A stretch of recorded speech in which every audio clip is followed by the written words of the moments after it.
El análisis de la función consiste en el estudio de las características de ella a fin de poder describir con precisión los fenómenos que representa.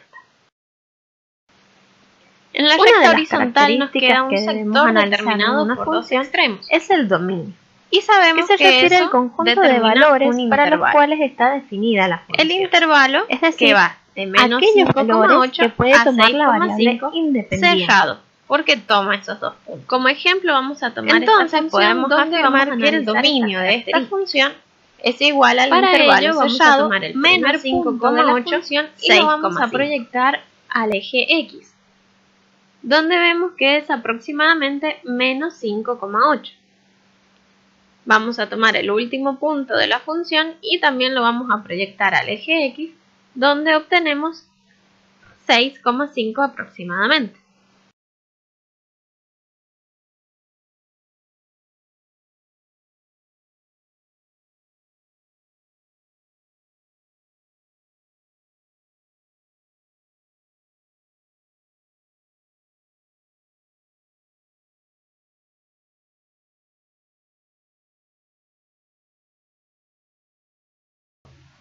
Otra característica a analizar en una función es la imagen de dicha función, la cual se refiere al conjunto de valores que toma la función, es decir, los valores que obtiene la variable dependiente.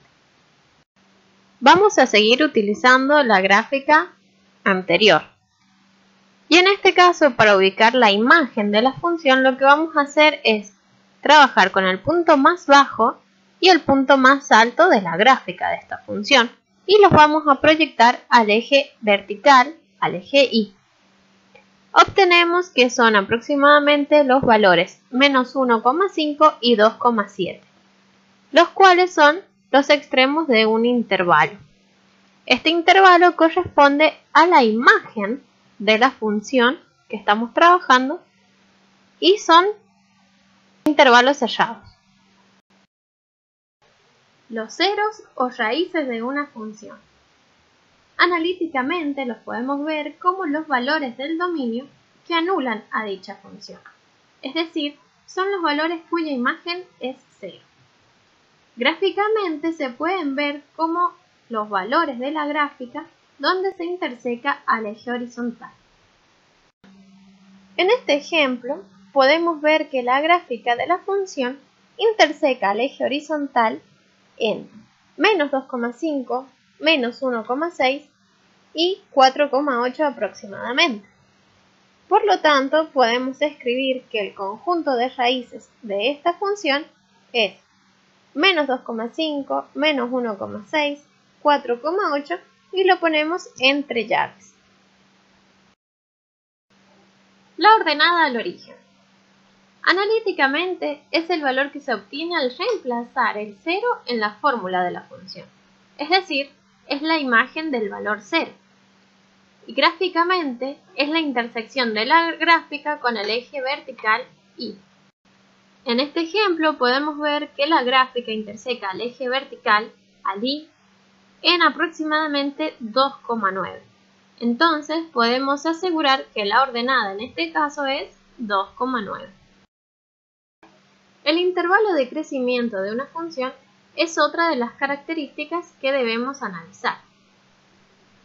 Se llama así al subconjunto o la unión de subconjuntos del dominio, tales que, si para dos valores de ese dominio, donde el primero es menor que el segundo, la imagen del primero tiene que ser menor que la imagen del segundo. Estos intervalos se pueden ver gráficamente como los valores de x para los cuales la gráfica de la función va para arriba. Recordemos que las gráficas se leen de izquierda a derecha. En este ejemplo, la gráfica comienza yendo para abajo, es decir, decreciendo hasta el punto donde comienza a ir para arriba, o sea, a crecer. Entonces proyectamos este punto al eje X, donde tenemos el valor menos 4,8. Vemos que crece hasta el otro punto, el cual proyectamos en X, obteniendo menos 3,6. Luego, decrece hasta que comienza a crecer nuevamente y proyectamos este punto al eje X hasta menos 1,8. Podemos ver que crece hasta el otro punto, que es 1,6 proyectado al eje X. Luego decrece y luego permanece constante. Por lo tanto, podríamos afirmar que el intervalo de crecimiento está formado por la unión de los intervalos menos 4,8 menos 3,6 y menos 1,8, 1,6. Ambos son intervalos abiertos. Intervalo de decrecimiento. Se llama así al subconjunto o unión de subconjuntos del dominio para los cuales se cumple que, si para dos valores del dominio, donde el primero es menor que el segundo, la imagen del primero es mayor que la del segundo.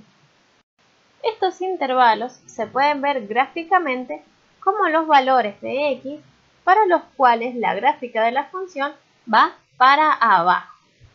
Seguimos analizando la misma función y podemos ver que, proyectando los puntos donde la función decrece, los valores en x son menos 5,8 y menos 4,8, los cuales son los extremos de un intervalo de decrecimiento de la función. Después, la función crece hasta el punto en que vuelve a ir para abajo. Proyectándolo, obtenemos menos 3,6 y podemos apreciar que lo hace hasta cierto punto donde comienza a crecer, el cual al proyectarlo en x es menos 1,8. De tal manera obtenemos el segundo intervalo de decrecimiento de esta función. Entonces la función crece hasta el punto donde nuevamente decrece. Al proyectarlo resulta que es 1,6 y decrece hasta donde la función comienza a ser constante en el punto proyectado en x, 5. De esta manera obtenemos el tercer subconjunto del intervalo de decrecimiento de la función. Fíjense que en el primer intervalo, en el extremo inferior, hemos considerado con corchetes, porque el menos 5,8 sí pertenece al dominio. Intervalo de positividad. Es el conjunto de valores del dominio que verifican que sus imágenes son valores positivos, es decir, que están por encima del eje X. En este ejemplo, vamos a ver qué parte de la gráfica se encuentra por arriba del eje X. Y comenzamos con el primer punto de la función. Lo vamos a proyectar al eje X y nos da menos 5,8. Ahí es donde va a empezar el intervalo y va a ser sellado porque pertenece al dominio. Y el dominio es sellado en menos 5,8. Continuamos con la función y llega a ser positiva hasta el punto menos 2,5 aproximadamente. Luego vemos que baja del eje X, entonces esa parte es negativa, y luego vuelve a ser positiva. Entonces, para escribir el intervalo vamos a escribirlo como unión a otro intervalo que comienza en menos 1,6 y culmina en 4,8. Intervalo de negatividad. Es el conjunto de valores del dominio que verifican que sus imágenes son valores negativos, es decir, que están por debajo del eje X. En el caso de la función que estamos trabajando, vamos a ver cuál es la parte de la gráfica que se encuentra por debajo del eje X. Vemos que empezaría a ser negativo desde el punto menos 2,5, que justo interseca el eje X, hasta el punto menos 1,6 aproximadamente. Este es un intervalo Y también vemos que hay otra parte de la función que es negativa, comenzando en 4,8 y terminando en 6,5.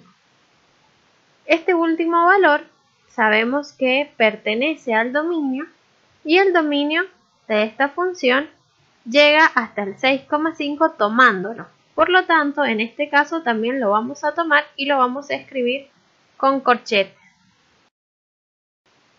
Máximos de una función. Cuando una función pasa de ser creciente a decreciente, se dice que en ese punto hay un extremo llamado máximo. Estos extremos pueden ser locales, se llaman relativos, o globales, que son los absolutos. Los relativos son máximos cuando están en una región del dominio y son absolutos cuando son el máximo más grande, digamos, de toda la función. En este ejemplo que estamos trabajando podemos encontrar varios puntos. El primero que encontramos es donde inicia la función en el punto menos 5,8, 2,4. Recordemos que para nombrar un punto tenemos que nombrar primero la coordenada en X y después la coordenada en Y. Para encontrar esas coordenadas vamos a proyectarnos al eje X y al eje Y. El otro punto que encontramos como máximo es el que tiene coordenada en X menos 3,6 y coordenada en Y 2,7. Por último, encontramos un tercer punto como máximo, cuyas coordenadas son 1,6 y 2,3. A este conjunto formado por los tres puntos los vamos a escribir entre llaves. Cuando una función pasa de ser decreciente a creciente, se dice que la función tiene un extremo llamado mínimo. En el caso de la función que estábamos trabajando, vamos a ver que tenemos dos puntos que son mínimo de esta función. Al primero lo vamos a encontrar en el punto menos 4,8, 1,8. Recordemos que los puntos se nombran con su coordenada en X y su coordenada en Y. En este caso, la coordenada en X del punto es menos 4,8 y la coordenada en Y es 1,8. El segundo punto que encontramos como mínimo es el que está ubicado en menos 1,8 menos 1,5. Como no tenemos ya más puntos que sean mínimos de esta función, cerramos las llaves.